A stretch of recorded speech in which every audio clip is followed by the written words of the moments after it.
Good evening, everybody, and welcome to our webinar this evening. Tonight we have Dr. Noirin McHugh, who is the Senior Research Officer at Chugus in the Animal and Bioscience Department at Moore Park in Cork. Noirin has a PhD in Quantitative Genetics from the University of Dublin. She is also from a sheep farm in County Monaghan and has been working as a sheep and beef geneticist with Chugus since 2011. Her roles include the national genetic evaluations for both sheep and beef, and her research in the industry focuses on the direct route to application. Her current project includes investigating enhancing the benefits of genomics for the Irish sheep industry and incorporating new traits into the national genetic evaluations.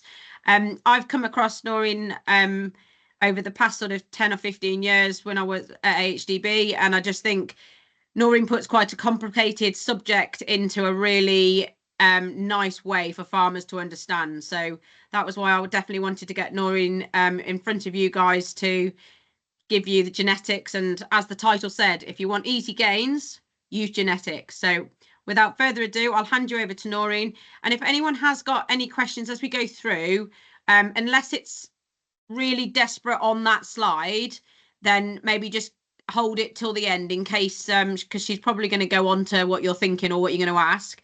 So if you hold on to it, unless it's something really in particular for that slide, then if that's the case, either pop it in the chat or use the raise your hand and I'll ask you at that point.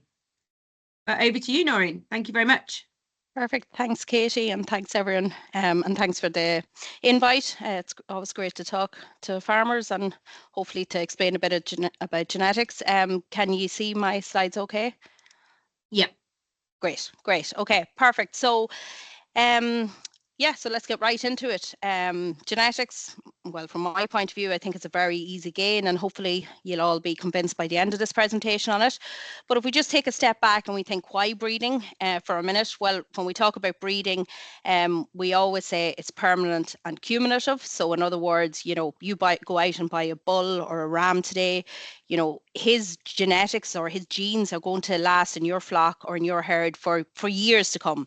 So take the example, if you go out and buy a ram that's susceptible to lameness, you know, you're going to see that that problem persist over the generations and his daughters if you're keeping them as well. So it really is permanent.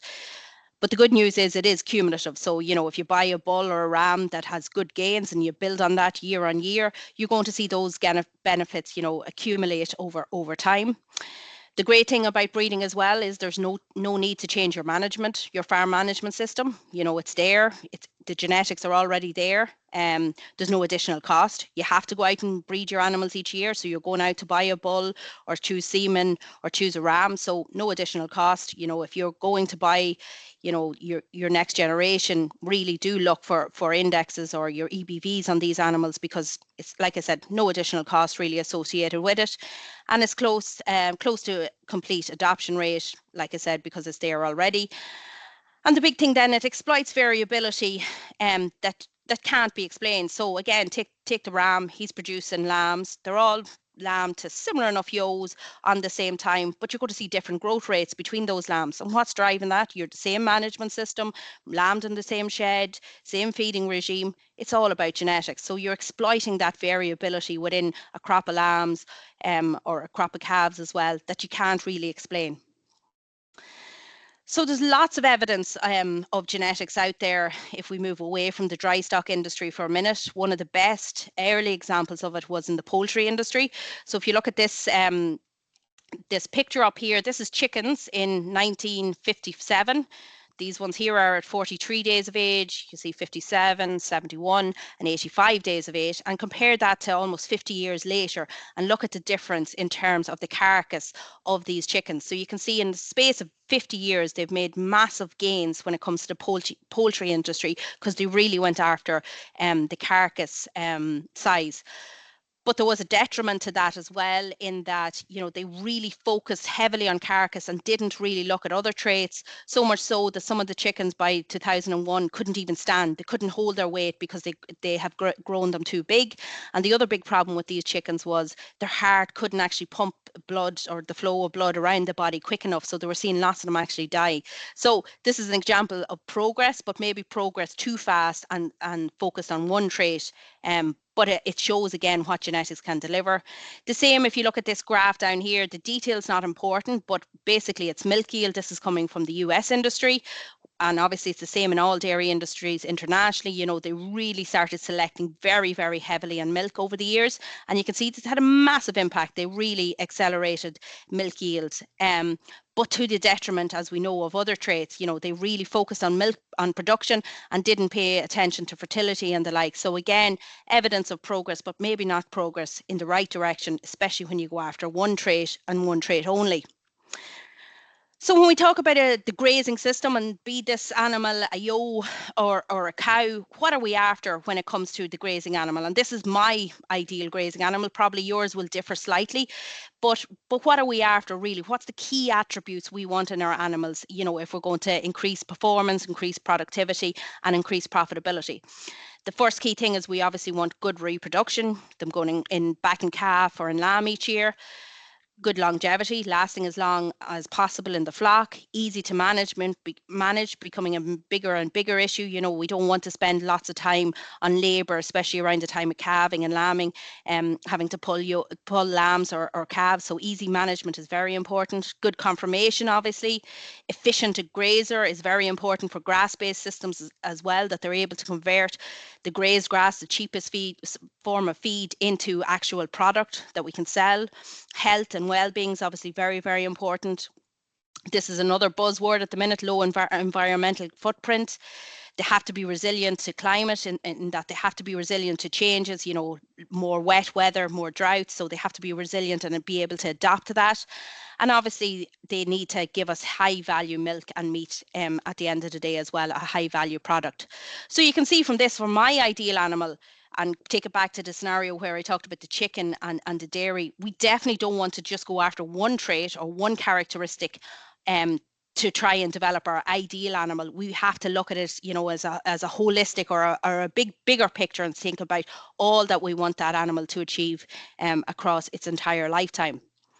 And I suppose that's where we come into, and I'm going to use the Irish breeding program, obviously, because I'm more aligned with them than anything else, but we're going to use that as an example. And just to give you a bit of background on the Irish breeding program, and keep in mind that efficient or what that ideal animal is, but what's the structures we have in place. So from the cattle side of thing, we have the Irish Cattle Breeding Federation, that's the ICBF. So it was established in about in 2000, with the ultimate aim of improving the profitability of the cattle sector through genetics. It's a non-profit organisation, and you can see there's lots of partners in there as well, be it the AI organisations, the breed societies, and the co-ops as well. And it has one of the most integrated databases in the world, which allows us to help to select that ideal animal, be it cow in this place, for the Irish system. And just to show you how integrated the actual database is now, I know there's a lot on here, but just to show how much information flows in. So there's information coming in from the AI companies, so inseminations. It flows both ways. They get the insems in from the AI companies and genetic evaluations back out. Milk recording, so all the milk production and management reports flow in. Herd books, so they develop or they give pedigree certs, and linear information flows into the database.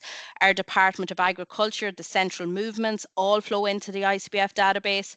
The slaughter records, so the carcass data of the vast majority of animals slaughtered in Ireland flow in.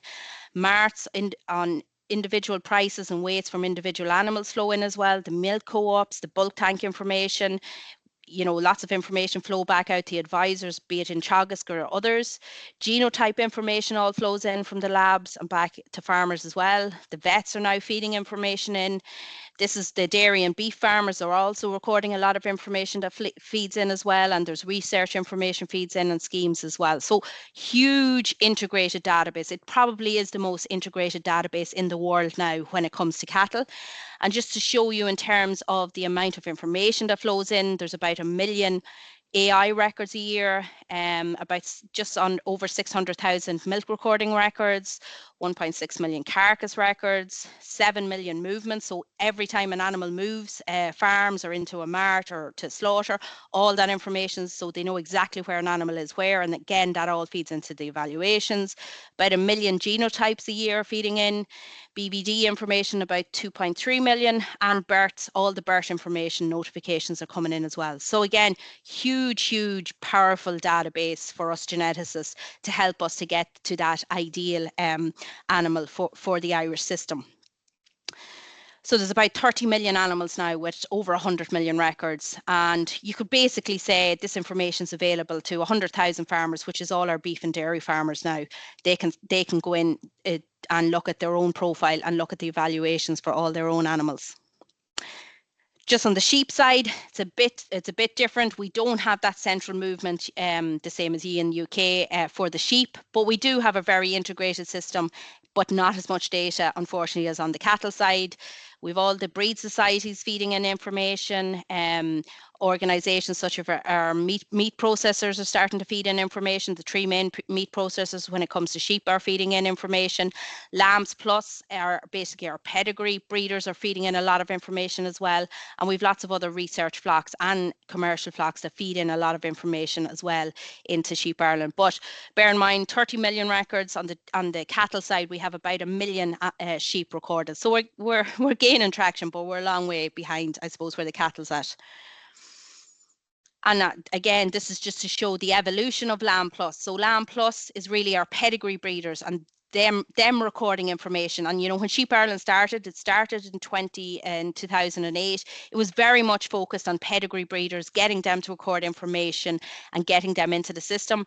About 40 at the time, I would say 80% of the data was coming from pedigree flocks, and we really wanted to grow that because at the time we thought that was the main way of getting evaluations, you know, on our pedigree flock out there. And you can see this green line shows the amount of flocks, the number of Lamb Plus flocks. So they are the pedigree flocks that are actually recording on Sheep Ireland. And you can see there's been a massive growth, a very steady growth over the last 20 odd years. We have been helped by incentives. This STAP was a scheme that was actually allowed, it meant that commercial farmers that were buying rams, if they bought genetically recorded rams, they were rewarded. So obviously that enticed pedigree breeders in. We have a similar scheme now at the minute. But we are seeing that we don't see a massive drop off when these schemes end, which is great. So, you know, we're enticing them in because of schemes, but they stay in, which is brilliant. So it's a steady evolution of pedigree breeders, and we really have said we're at saturation when it comes to the lowland pedigree breeders now in Ireland, and really our next focus is on the hillside when it comes to the pedigree breeders, and we've also focused an awful lot more on recording information on commercial sheep flocks to try and build up that big database that I spoke about. And we really about 60% of the data now feeding into any one ram in Ireland is coming from commercial flocks rather than pedigree. So again, that's hopefully helping us to identify that efficient grazer or that ideal animal for the Irish grazing system.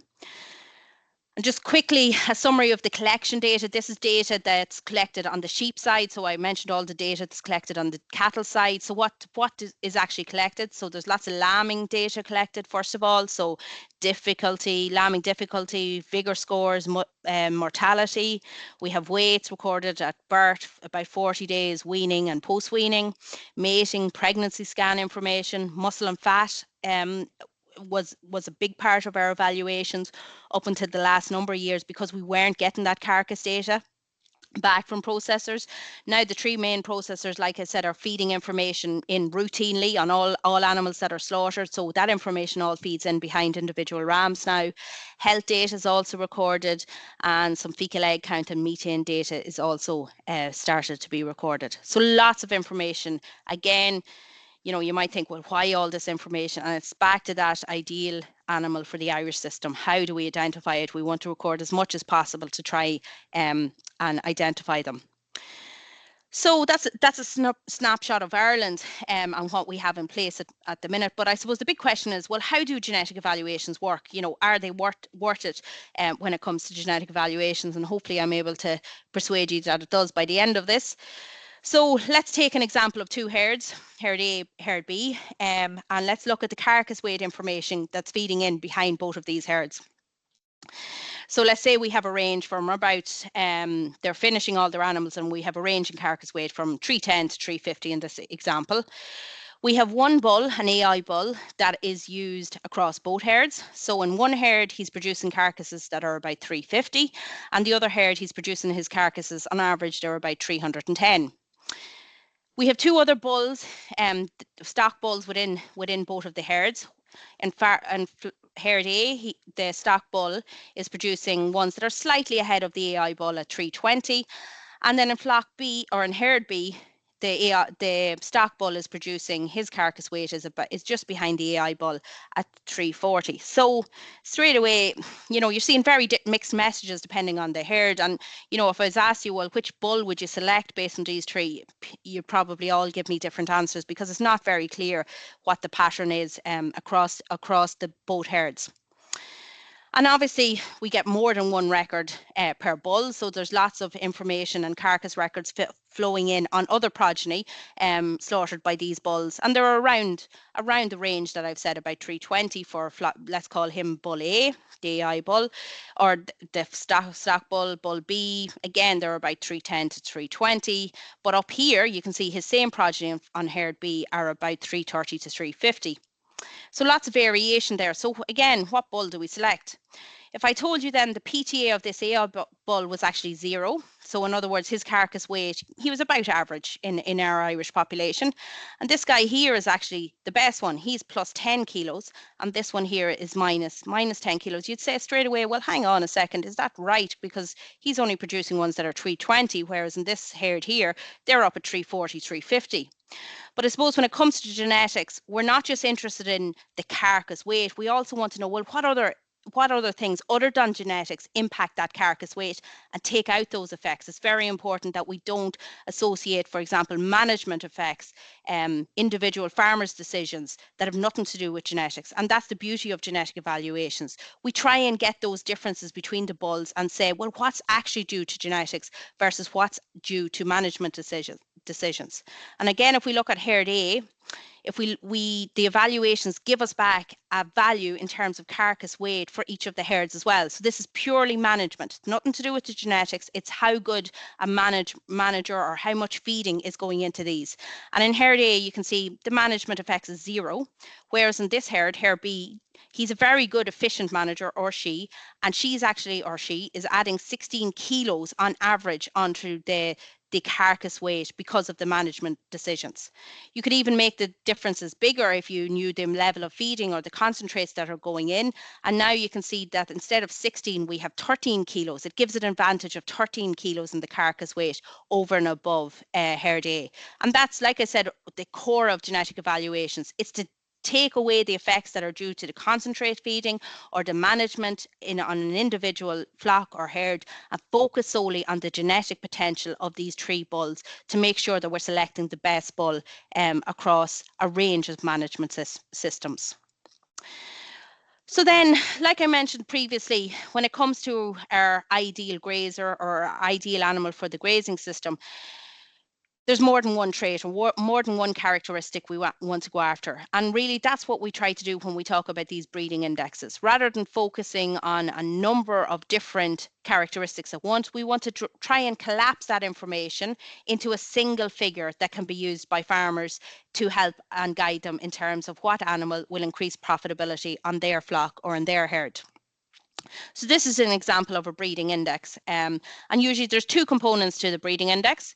There's a weight and there's the genetic merit. So the weight is basically, well, take 2 examples. You have carcass information and fertility. How much weighting do you want to put on both of those within the index?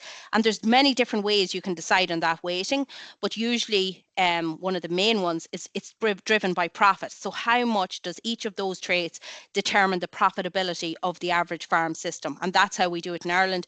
All our indexes are focused on profit, and basically we weight the traits based on their impact on overall farm profitability. And the genetic merit is what I explained earlier. It's really stripping away any effects that are not due to genetics, the management effects, the feeding levels within the flock, the age of the animals, that kind of stuff. We strip that away and we leave basically what's the genetic potential of these animals within your flock.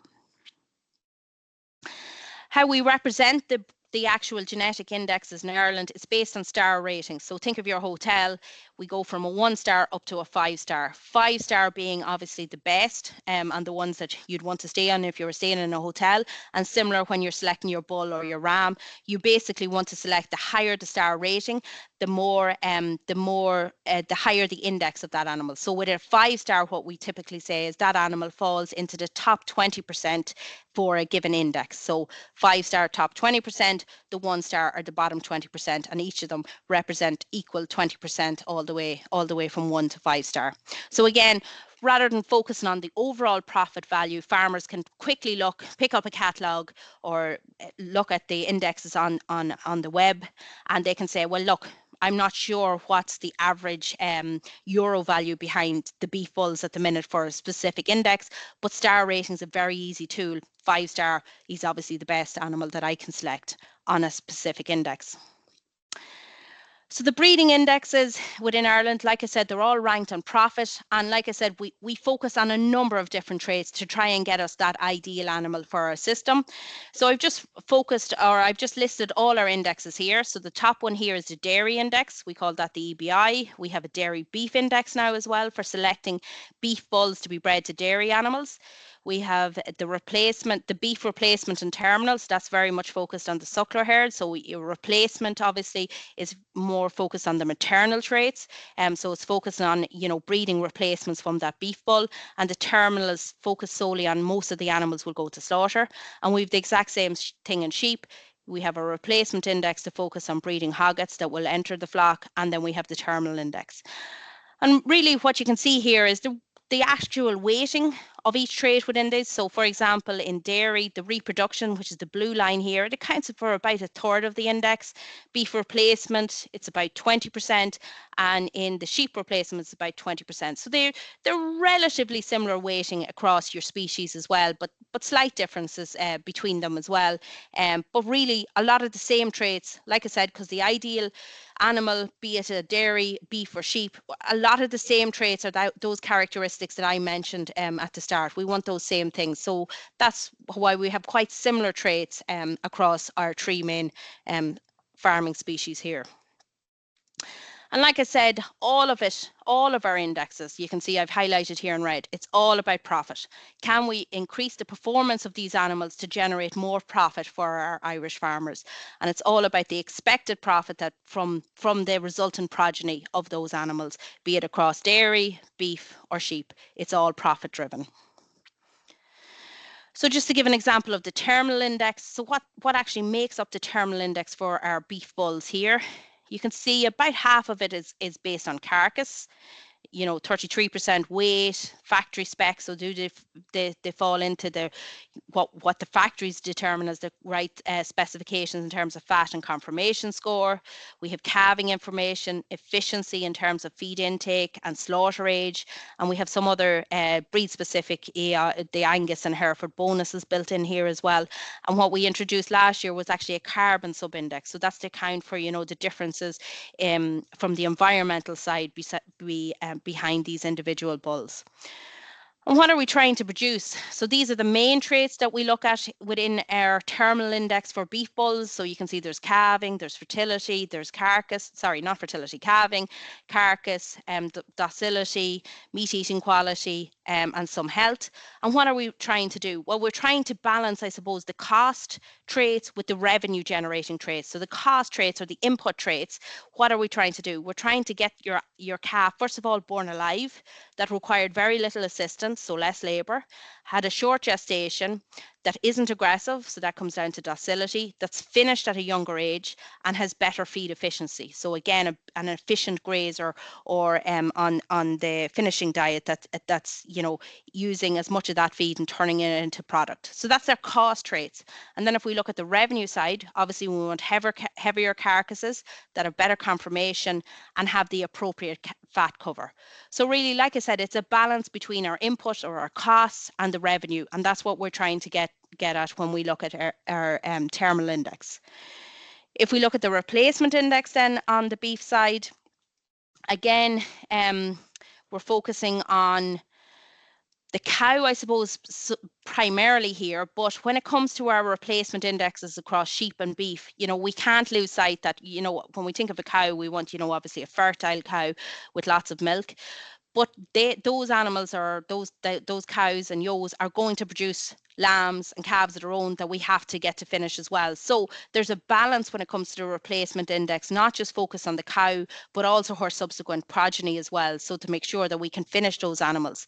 So you can see within the replacement index at the minute, but just under 60% of the emphasis is on cow traits. So that's fertility, the milk that she's producing to feed the calf, her weight, her calving ability.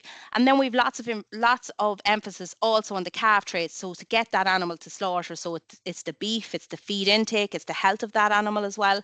And like I mentioned, we've carbon in there as well at about 20% across the cow and the beef, again to try and get a balance between the profitability, sustainability, and the environment in here as well when it looks at our indexes.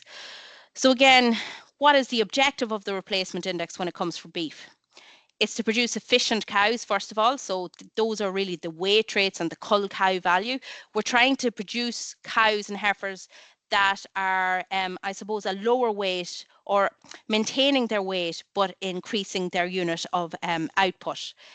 So that's efficient cows that are grazing as much as possible and utilizing as much of that feed intake or the feed from grass and producing it into product. We want obviously a fertile cow, so the traits we have around that are calving interval, replacement rate or survival, and age of first calving. We want a live calf, so we look at gestation length, calving difficulty, mortality. And like I said, we also look at that high value output that she will produce. So we look at conformation, the finishing age, the carcass weight, and the weaning weight as well to help and give us a good predictor of the output from that cow as well. So how's the information displayed? So all the information is available online to all our farmers, be they sheep or beef farmers, through the ICBF or Sheep Ireland. They can go onto those websites, type in the tag number or the AI code. This is an example of a Limousin AI bull here. And this, once you type in his number, you'll get a lot of information available to you in terms of the breed, the date of birth, the pedigree status. But this is really the crux of it, or the index information will be available.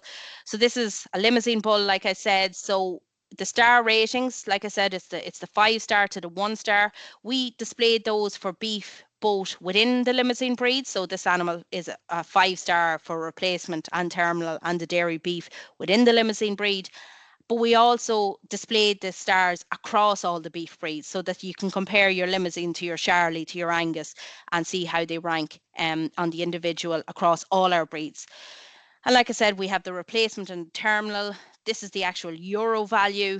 So you can use this or the 5-star to tell you how good that Eurostar value is and the reliability. So lots of graphics. You can click into each one of these and get lots more information on the individual bull. And down here is differences.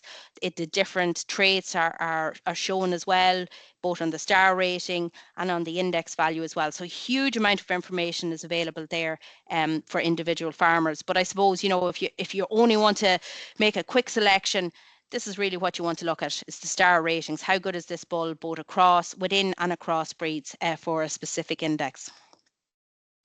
Same on the sheep information. This is an example of a sales catalogue from a sale within Ireland. So again, lots of information available here on the back pedigree of the animal. What's the breed, when he was born, if we have genotype information, scrapie. And really this is the crux of it when it comes to the genetics. It's in this box here on the right hand side. It's the actual indexes. So again, we have the replacement and terminal, the actual units of profit or the euro profit next to each of these, and the star ratings as well. So again, a farmer who's only coming in and buying a ram once every three or 4 years, he can focus solely on the star ratings and look at, well, how good is that ram going to be in terms of if I want him to breed replacements over if I want him to breed animals going from slaughter. He can make that decision very quickly and very easily. And we also display information if you want to delve deeper into individual traits, if you wanted to improve lamb mortality, this is the trait obviously you go after, or days to slaughter in terms of growth. You can break it down and look at individual traits that you'd like to select for your individual animal. So that's, again, a snapshot of what's available for Ireland. And I suppose now the question is, well, can genetics deliver? We've a lot of information there. We displayed these star ratings. We think they're great, but can they actually deliver? And what do they deliver for the Irish industry to encourage our farmers to go out and actually buy a bull or a ram based on these star ratings, as well as other characteristics that they're looking for?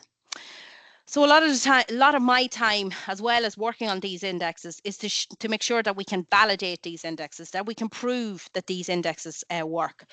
So why do we do it? Well, first thing we need to do is make sure that when you're going out and you're selecting on these indexes, the 5-star animals, that they are actually going to increase animal performance on the ground for individual farmers.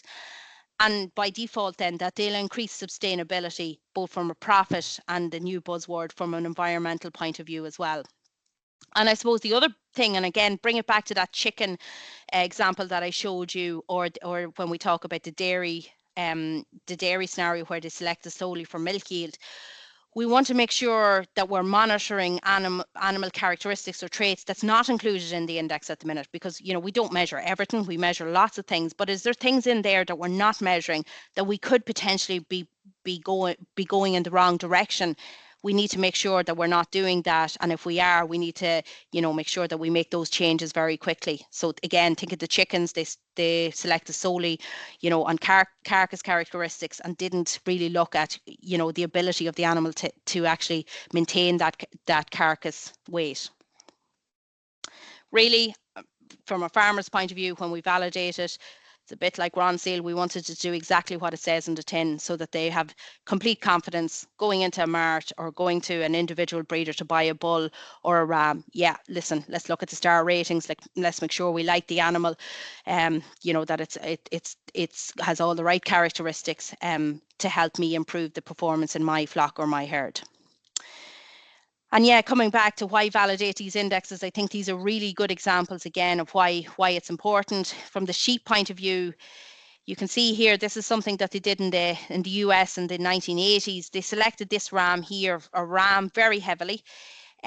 He had what was called the calipage gene, and you can see straight away, lots more conformation, lots more meat coming from this animal, and they thought this was a great thing, and they bred lots of animals off him, and lots of sons were used widely out there. But what happened was, when they actually started to slaughter the animals off these, they found that the meat was a lot tougher than the other animals 1, 2, 3, or 1, 2, and 4, and they actually wanted to select against this gene when they looked at it long term. So again, it's looking at the long term effect of genetics on specific animals. And again, the other example, like I spoke about earlier, this is real Irish data. This is our calving interval. So like I said, the Irish dairy industry, no more than any other dairy industry in the world, we went really heavily after milk yield up until about the start of our indexes in 2000. And you can see calving interval, we just went the complete opposite or wrong direction when it came to fertility in our dairy herd. We were breeding solely for milk production at the expense of fertility. And it was only when we put in a balanced breeding index, where we selected for milk and fertility, that we saw that we could actually rectify the massive problems we had in fertility in the dairy herd. So how to validate? There's lots of different ways we validate, and like I said, a lot of our work is on validating, ensuring that our indexes are fit for purpose and fit for the Irish industry. There's controlled experiments that we run within Teagasc, where we literally take a group of animals and we measure them and make sure that we're selecting for the right genetics, and I'll give you examples of that in a minute. Like I mentioned, we have a very good tool now in the database, be it the cattle database or the sheep database. So we can actually go in and use real farmers' data across lots of different flocks or lots of different herds, lots of different management systems, and make sure they're working across a large section of those flocks as well. So that's the type of thing we do at an animal level and at a herd level as well. Look at the data within the database and tell us what is it telling us about these individual traits. So in terms of controlled experiments, this is just one example I'm going to talk through. Is what one we have run in Chagasat and Rye over the last number of years, where we selected 5-star animals based on the Irish indexes and 1-star animals. And you might ask, why do we put 1-star animals in here? And again, it's purely to validate these indexes, to make sure that, you know, these animals, these 1-star animals, aren't performing as well as the 5-star. And if they are, well, look, we have a problem with our index straight away. And we also brought in some New Zealand genetics into this as well, to see, well, what was the role potential New Zealand genetics within the Irish sheep system. But really, from a validation point of view of our own indexes, it was these two groups we were interested in, the 5-star Irish versus the 1-star. And we did it across 2 breeds as well, to make sure it's working across all our breeds. We chose Suffolk and Texel ewes. And again, like I said, we want to measure everything in these controlled experiments where they're done on a research flock or a research herd. We want to measure as much as possible, especially things that aren't in the index, to make sure that we aren't selecting for them in the wrong direction. So this is just a snapshot of what kind of traits we actually measured across the year. As you can imagine, our ewes came through our yards quite a bit over the period of this experiment, to measure as much as possible, be it from lambing. We measured actual milk yields on the ewes. We measured feed intake. We had all the weights of the lambs. We slaughtered lambs. We had ultrasound on the lambs. We did CT on the lambs. Body condition score was recorded at various time points. We did health data. And we did methane information as well, fecal egg count. So we measured as much as possible on these animals to try and give us a picture of what's happening between our 5-star and our 1-star across a range of traits. And just to quickly talk through the results, and again, it's to show you these quick gains that we can make in terms of genetics. This is the actual differences that we saw in the lambs from these ewes, so these Suffolk and Texels. On the 3 groups, again, we had New Zealand. Basically, they can be considered 5 stars. We had high 5-star Irish, and we had low, which was the 1-star. And this is basically the weight pattern that we saw in their lambs. At birth, we saw no differences between the 3 groups. The New Zealand's were slightly ahead of our low group when it came to 6-week weight. At weaning, the New Zealand's were ahead by about a kilo, just over 1.5 kilos. The New Zealand's were still ahead at about scanning, so that's about 140 days of age, 1.5 kilos. And then we saw, when we looked at drafting, and really that's when the Irish 5-star came into their own, they grew faster than the Irish animals all the way from birth to drafting. And if we follow that through in terms of the actual days they were on the farm or days to slaughter, we saw that the New Zealand's were lambs on average were on the farm or on the research flock about 2 weeks shorter time, and the highs were on the farm about 6 days or 8 days shorter than the lows. So in other words, you were getting your lambs to grow faster and away to slaughter or drafted at a younger age by selecting for your superior 5-star animals, be they New Zealand or Irish. And as well, we looked at ewe productivity on that flock as well. We looked at the number of lambs that were born and reared by these ewes over their lifetime. Over the lifetime of this project, we saw that the New Zealands and the highs, they gave birth to more lambs, and they also reared more lambs than the lows. So a quick snapshot. There was lots of other results, but just to show, you know, in terms of ewe fertility and lamb growth weight, we saw the differences. And again, this is a key message that we try to get out to Irish industry. Look, you're selecting your 5-star animals, you're selecting a more productive ewe that's producing a faster growing lamb, getting that lamb away to slaughter at an earlier age. We follow that right through then to actual look at the carbon footprint from these lambs. And what we saw as well is we saw that the animals that were produced from the 5-star animals, they produced on average about 7% less CO2 equivalents per kilogram of carcass. So all that means is they're producing a lower carbon footprint per unit of product, which is carcass in this case, than the lows. So not only are they increasing the performance, they're an efficiency on your flock, they're also producing a lower carbon footprint. So it's a really win-win system when it comes to these 5-star animals. And a key message, I suppose, for our government is that, you know, selecting on genetics, we're selecting on a more environmentally efficient animal as is. Very similar story when it comes to cattle. Like I said, we do lots of this information, and we get it out there as much as possible to our Irish farmers to see what's the difference between these 5-star and 1-star. This is on the cows. So if we look at what's the big differences here, we see that this is in terms of euro values now. What are they generating more profit on? Anything above the line is obviously positive. So this is the 5-star versus the 1-star. So for example, here on cow weight, your 5-star animals are giving you an extra 24 euro when we look at the economic impact of them over the 1-stars. So they're producing positive in terms of carcass and heifer weight, slightly less in terms of cull cow value. That's because they are actually lighter per unit of output, so they're lighter, so they're not getting rewarded in terms of their cull cow value, but they are achieving a lot in terms of fertility. Their calving interval is quite a bit shorter, so they're gaining almost 100 euro on average for Irish farmers. They're surviving better. They're calving at a younger age as well. They have a shorter gestation length. They have less calving difficulty, less mortality, greater weaning weight being driven by milk. Their carcass weight is slightly less, so you're not getting as much revenue as the 1-star animal, which is probably a big terminal cow. Well, it is, because they're producing more revenue for you in terms of the cull cow and the overall carcass weight. But look at their progeny. Their animals are actually being slaughtered earlier with slightly less conformation. So if we sum all this up in terms of the replacement index, we're saying that for these traits, your 5-star cows, they're almost leaving an extra 200 euro profit per year for Irish farmers over all these traits. It's not one specific trait really, it's over all these traits are adding up to giving you a much more productive and profitable cow. So are we making progress on individual traits? So, that's all well and good looking at the 5-star versus 1-star and giving us values in terms of profit. Another thing we look at is we look at the individual traits, and we look at it on the measured animals within our flock or within our herd to see, well, are they actually improving on the ground for individual farmers?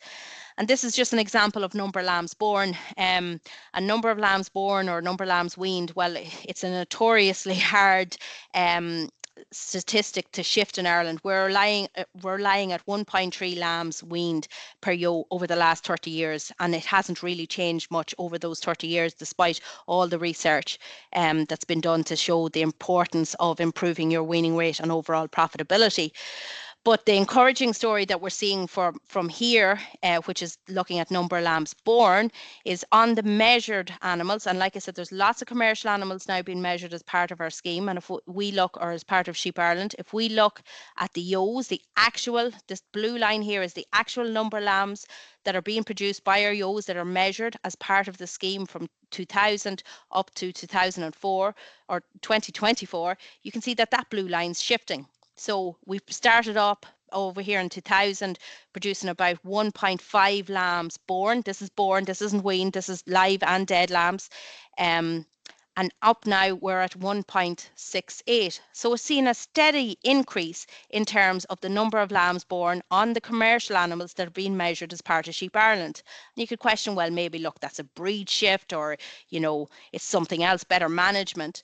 But this orange line here is the actual breeding value for number of lambs born. And you can see it's increasing steadily as well. So it's showing us that on average, farmers, when they're going out to select their rams now for the animals that are measured as part of Sheep Ireland, they are paying attention to the number of lambs born or to the replacement index. And that's having a knock-on effect on the actual number of lambs that they have on their farm at the end of the year, which is great news from us, I suppose. It's showing, this is where Sheep Ireland started. And we're seeing a steady increase year on year since then, where on the ground we're saying that litter size is increasing by about 0.01 per year. Again, you can say that's very small, but like I said, our weaning rate in Ireland has been at 1.3 for the last 30 odd years. So any little gains that we can make, they're permanent, they're cumulative, so we can build on them year on year. And that's what we're seeing happening here based on genetics. Same thing on weaning weight here. The orange line again is the actual breeding value, and you can see it's increasing from 2010 here up to 2024. It's starting to increase steadily, again showing us that farmers, when they're going out to buy rams, they're selecting based on the indexes and selecting based on the growth potential or the days to slaughter there, and it's been reflected by an increase in weaning weight across the years as well within our measured flock. So again, it's proof for us, and this is something we show industry, that yeah, look, select on your indexes, you're going to see these gains on real farm data as well. And one of my final slides now is on this in the suckler beef indexes. Again, this is a timeline of progress to show, you know, we are going and making nice and steady gains when it comes to our suckler industry as well. The blue line here is the terminal index. The red line here is the replacement index. And really what we're seeing is we're starting to make about a €2 gain in terms of the profit per progeny born by selecting on your indexes year on year.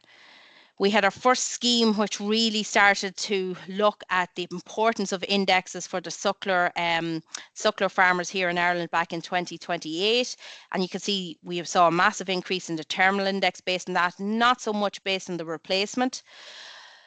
But the replacement index took a big change in 2012 when we focused more on the cow side of things. And you can see since that there's been slow and steady increases in our replacement indexes. And hopefully that's reflected, and I've shown that to you, that it's reflected in the actual performance on the ground from our suckler herd. So just to conclude then, I suppose there's a large amount of progress has been made since the inception of the indexes for dairy and sheep here or for beef and sheep here in Ireland. We've seen improvements in genetic gains, but more importantly, we've seen gains in terms of the phenotypic performance, the performance on the ground for individual farmers. That has resulted in increases in profitability in a sustainable manner.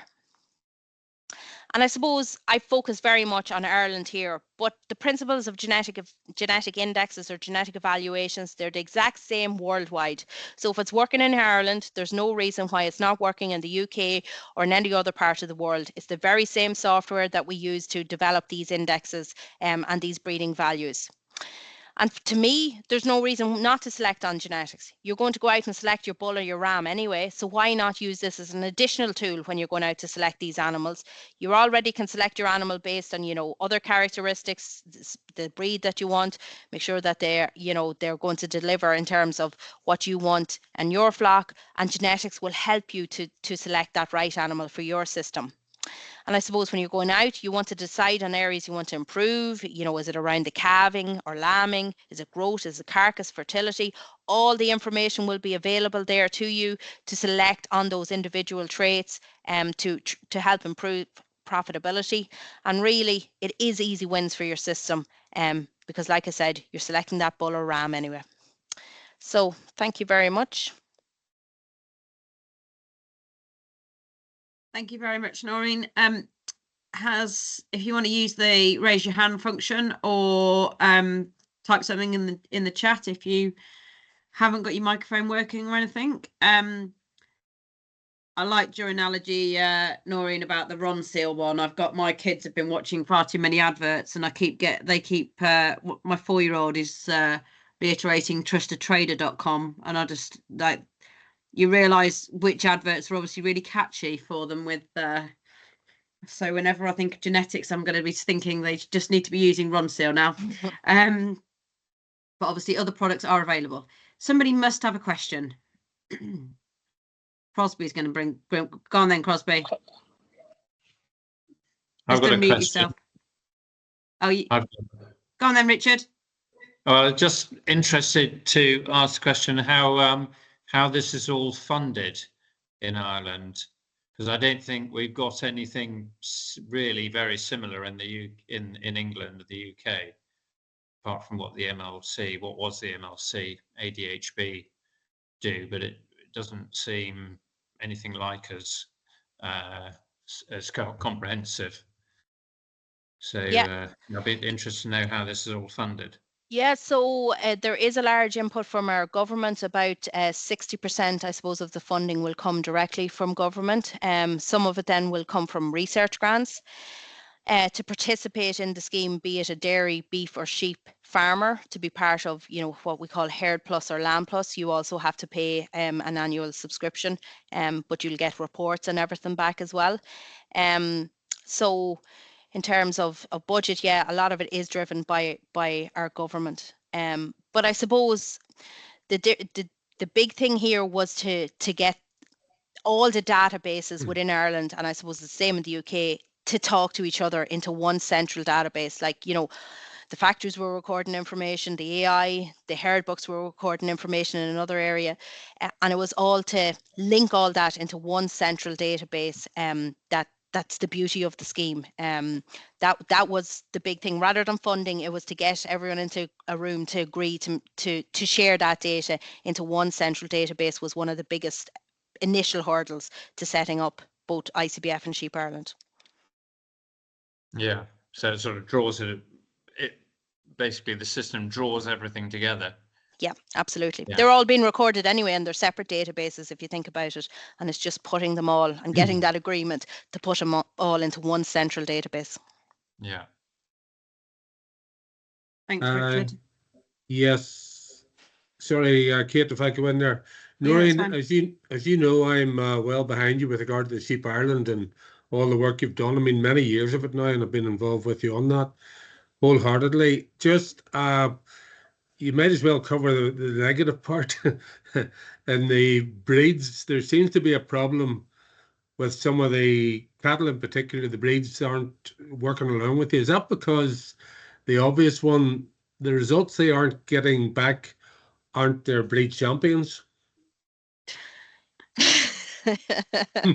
Yeah, so just to give a bit of background, I suppose, not to show that we're all that it's all positive. There is a bit of negativity, you could say, at the minute when it comes to especially the beef indexes. There's been a big change came in 2023 to our indexes, in that we hadn't updated the economics, so that, you know, that way to basically weight your traits. We hadn't updated that in over 5 years, and we also brought in a carbon subindex. So as you can imagine, when you update the costs 5 years ago based now, your input costs are a lot higher. So that had a massive impact on individual traits, the weighting of individual traits in the indexes. And yeah, as Crosby mentioned, a lot of individual breeds were very annoyed by these changes because it put a lot more emphasis, I suppose, on your input costs rather than your revenue driven costs. So it led to a lot of re-ranking both across breeds and within breeds. So yeah, Crosby, there are some breeds that are very disappointed. Some of them have pulled the actual star ratings from their sales catalogues when it comes to selling bulls this year, because they just don't believe it's the right approach for their breed.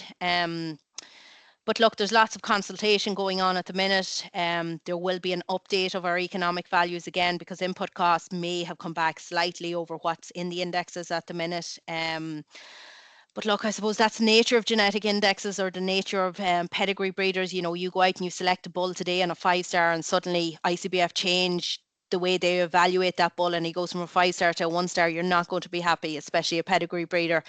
So there's a lot of communication, and again, it comes back to this validation that I've spoken about, to show that, look, you know, it might hurt today, but in the long term, we're going in the right direction. We're going to increase productivity in a sustainable manner, and increase the profitability over the overall suckler industry. So yeah, there's lots of discussions around that at the minute, Crosby.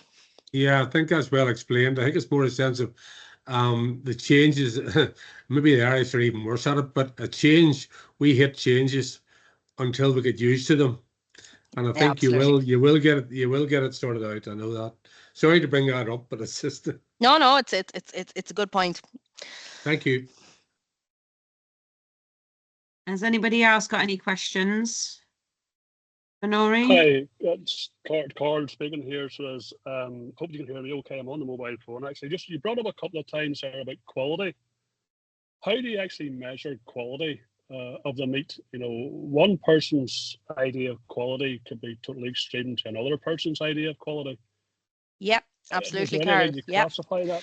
Yep. Yeah, so what we've done there is that they're actually what are called train panels. They're people who are trained to basically look at different characteristics of the meat. So it be it the flavor, the texture, the eating experience of the meat. So they're trained by an individual company. The same people are trained to test drinks like Coke or Pepsi as well. So there's quite a bit of research involved in actually training these people. And they give back individual scores on pieces of meat. So the same piece of meat, same steak will be cut 15 times and give to 15 different panelists, and they will give back results. One of the key things with these panelists is they, like I said, they're trained, so they will be given the same piece of meat, over which they won't know they have been given over a period of time, and they have to get basically a high repeatability there. So they have to be scoring the same piece of meat on the same score for the same characteristics. So for example, if they got a bit of meat today, steak today, and they assess it as being very tender, they'll get that same steak in 2 days' time, and they have to assess that as tender as well. So there's a huge database actually been built up on that in beef at the minute. There's probably well over 5,000 animals have gone through that trained panel now as well. And the interesting thing, you would say, well, look, maybe, all that is driven by people's preferences. But again, it comes back to the genetics, right? So if we don't see a pattern in that the same family is producing meat that has good meat eating quality, when we talk about a heritability or the genetic component of that, that would be zero. So it's all random noise. There's nothing there in terms of we can't trace that, meat or steaks coming from that individual bull are giving us the same result. They're tender all the time, or on average most of the time. And what we're seeing is the heritability for these panelist sensory data, they're quite high. So it means we can trace those sensory characteristics back along the genetic tree to certain genetic lines. Yeah, there's an awful lot of variables in there. So there would be, even the way an animal's fed, not even just to take into account the genetics. Absolutely. We all know that there's different ways animals can be fed, and there's so many variables that can be added into the whole equation. And that makes it very, very complex. How I may feed my animals is totally different to somebody else down the road might feed their animals, and that's obviously going to yield a different result. So there's an awful lot of variables in there. Again, it's going to be very, very difficult and a challenge. And, we need to remember it's not just all about cost as well. We need to realize and understand what the customer wants. Obviously, yes, the cost comes into it for the customer too, but the eating quality of the meat and the lamb that we produce, it's very important too. We want repeat custom, so you want to have the quality out there to capture a broad range that we're capturing everybody's tastes. So we do. So we can down the traits, of can down genomics and that, and getting an animal for a certain trait that's going to be a great converter of and the food stuffs. Really, is that what the customer wants all the time too? If they're wanting, we need to still keep in mind that we could end up doing away with certain traits and meat quality maybe that a customer still actually wants. Is that a possibility that we could end up, breeding ourselves out on some occasions of something that we really want to maybe keep? Potentially, Carl. Take the example I give in the US with the calipage gene. They thought they had it solved, and it was only a couple of years later. So that's it's very important to measure what we're not measuring, if you get me, in terms of genetic index as well, to make sure that we're not going in the right direction. And as you say, things will change over time as well. So we almost, when it comes to genetics, because you're breeding the animal of the future, you're buying your bull today to produce to have his daughters in your herd or flock in years to come. So you're almost trying to look into the future as well and see, well, what's going to be important for market signals or the likes in the next 10 years. So we're breeding the animal for the future. So it's very important. Some of these things you might think, not relevant to me today. I'm not paid for them, but we're looking for long term, that we can be in a good place to as you say, to meet the customer's demands in the future as well. Do you actually record in any way how, if you're measuring all the traits of animals you got, do you actually record as well you know, from certain farms how these animals have been fed? We To don't see re- that no. we don't record it, but we do get a value back on individual farms because genetics is all about linkage. So, you know, if we have a couple of bulls or a couple of rams used within this farm and there's a brother of them used in another farm, we can start to disentangle what's due to genetics rather than what's due to management on individual farms. So when we run our genetic evaluations, we get the genetics back, but we also get a herd value or a flock value back as well, which really incorporates management. Are they feeding different levels? Are their animals looking heavier than they are in another flock, which is a very similar genetic profile? And it'll give us back those differences there. Yeah. Okay. Yeah. Good. Yeah. Perfect. Thank you. Thanks, Carl. There's another question in the chat. Is the stabilizer breed recorded? Yes. Yes. Yep. Yeah. If you go on to ICBF, you can look at individual breeds for the individual indexes as well. You can just type in what breed you want, but yeah, they are recorded. I think with most breeds, there's a proportion that are recorded and some that obviously aren't, but that varies on breed to breed. And so if there's no further questions, I'd just like to thank Noirin this evening for sharing your expert knowledge with us all. Hopefully you guys are probably the ones that are using genetics already, but if you're not, please do go out and look for them when you're needing to buy replacement sires this next year. But thank you very much, Noirin, and I hope you all enjoy the rest of your evening. And hopefully see you guys next week for benefits of trees and hedges for livestock next week. So hopefully see you guys then. Thanks, guys. Thank you. Thank you very all. much. Thank you. Thank Cheers, you. bye. Thank you.